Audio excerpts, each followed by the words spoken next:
Alright, so with Christmas just leaving us, I know a lot of people got their very first dirt bikes for Christmas, which is great, but unless you guys have a family member or a friend that has dirt bike experience, you guys probably don't know the tips and how you should start riding a dirt bike. I made this video in the past, but now I am more experienced. I can give you guys more tips, so here we go. By the way, if you guys are a backyard rider, no need to watch this video. Just go ride your pit bike around your neighborhood or something. I'm just kidding. Not really, but you know. Okay, so starting off with tip number 1 is going to be the gear that you need. The 4 first essential pieces of gear. Starting off with number 1 is going to be your helmet. I run a Trolley design helmet. I've had this helmet for about 2 to 3 years. I've had a lot of crashes in this helmet. It's been nothing but good to me. Yes, it is okay to get your helmet off of Amazon, but it is not okay to get a Amazon helmet. Put it this way, if you guys are scrolling on Amazon looking for a helmet, and if you guys see a helmet and it comes with a pair of goggles and it comes with a pair of gloves for only $90, don't get it. Also, make sure you guys look for this stamp right here, DOT. This DOT stamps mean that your helmet has been through a bunch of different tests and it is certified to make sure that when you guys crash, this helmet will keep you safe. If the helmet you're looking at does not have a DOT stamp, do not buy it. All right, so the next thing on the list that I'm gonna ask you guys to buy are gonna be boots. Brands of boots that I recommend is O'Neill, but the number 1 brand boot that I recommend is Alpine Stars. Alpine Stars can be a little pricey, especially if you're a new rider. Alpine Stars can run you anywhere between $500 to $600 to even $1,000. These O'Neills will run you anywhere between $100 to maybe $300. I had a crash this year in early January. Fractured my left ankle. If I wasn't wearing my motocross boots, my ankle would have been snapped in half and I would have had to get surgery. Guarantee it. Starting off with the next thing are going to be goggles. I run 100% goggles. I've always ran them and I always will.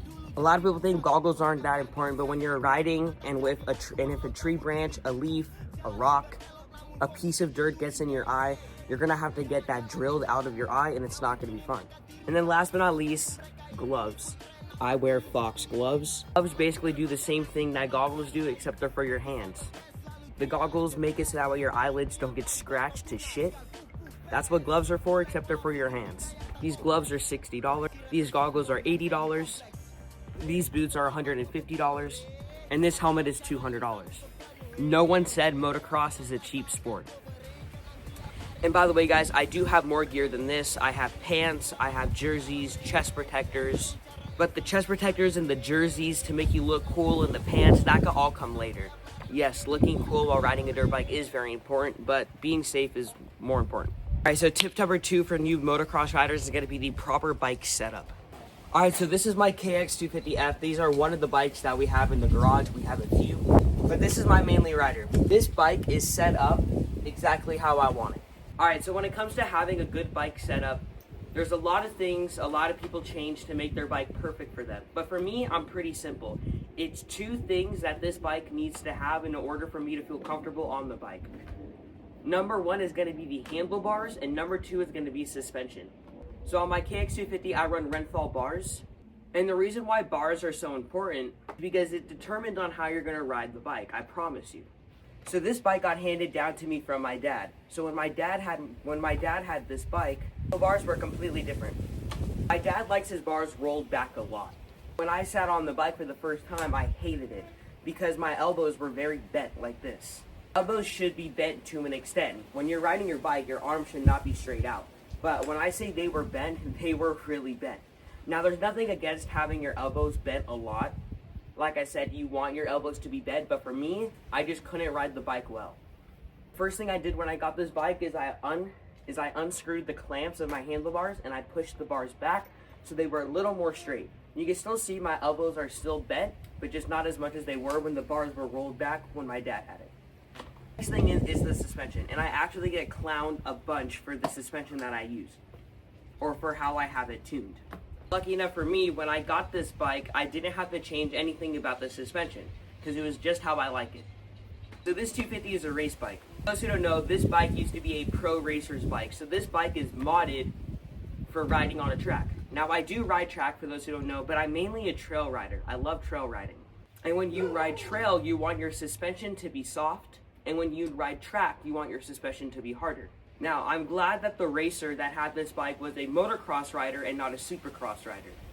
For those who don't know, Supercross suspension is supposed to be harder and more stiff than motocross suspension. For those who are also new, Supercross is when you ride dirt bikes indoors, and motocross is when you ride dirt bikes outdoors. I don't know the pro racer that had this bike before me, but obviously he rode motocross because the suspension is softer, which I like. Another thing that's really important when it comes to tuning your bike perfect for you is seat position.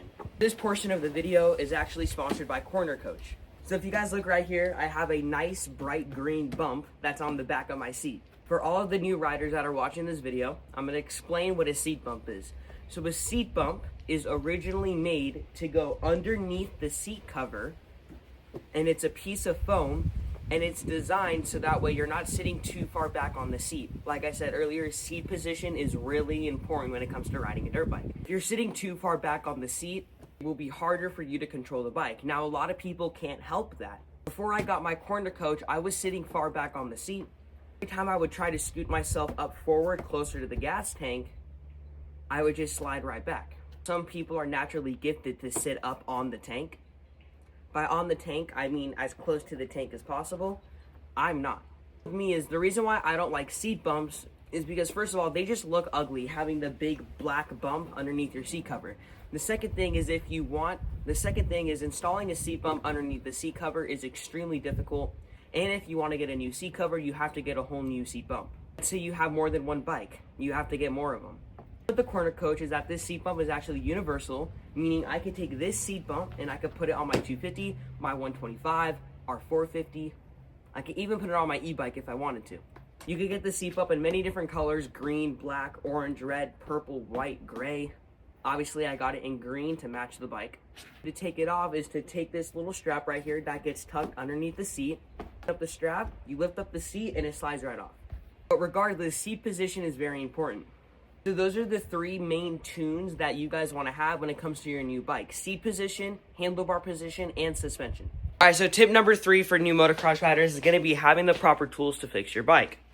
We already have that done. This toolbox is filled with tools to fix the bikes. And when we're on the go, meaning when we take the dirt bikes to the track or to trail riding, my dad bought this Milwaukee pack out, which is basically a to-go toolbox.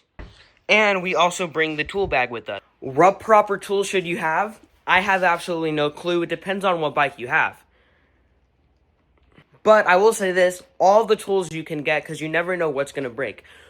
Your clutch lever could break, your handlebars could break, your tire could pop, your pegs could break, a plastic could be loose. You always need the tools to fix it. Because if you go to the track and you do your first ride and something breaks, you got to go home, and it sucks. Tip number 4 for new motocross riders is to go watch a YouTube tutorial on how to ride a dirt bike. Now remember, this video is only for new motocross riders if they don't know someone that knows how to ride dirt bikes, so they resort to YouTube. If you guys know someone that will teach you how to ride dirt bikes, have them teach you instead of a video, because it's going to be easier. But for those who don't have anyone to teach them, go watch a YouTube tutorial on how to ride a dirt bike. I made a video of how to ride a dirt bike a few months ago. It was actually me on my old dirt bike, which is my KLX 140. Still go watch that video. I promise you nothing has changed. It's the same way how to ride a dirt bike, whether it's a 250, a 450, a 140, an 85, it doesn't matter. I'll link the video up here. I promise you, I want you guys to watch the video once before you try to ride, and then once after you try to ride. I want you to try to watch it after is because maybe you missed some steps when it comes to riding, and then go try it again. Tip number 5, which is the easiest tip, is to just go have fun, honestly. Don't give a shit about what everyone else is doing on the internet, how everyone else's bike looks, how they're riding better than you, this and this. Don't let people get in your head. Just go out and go ride your bike.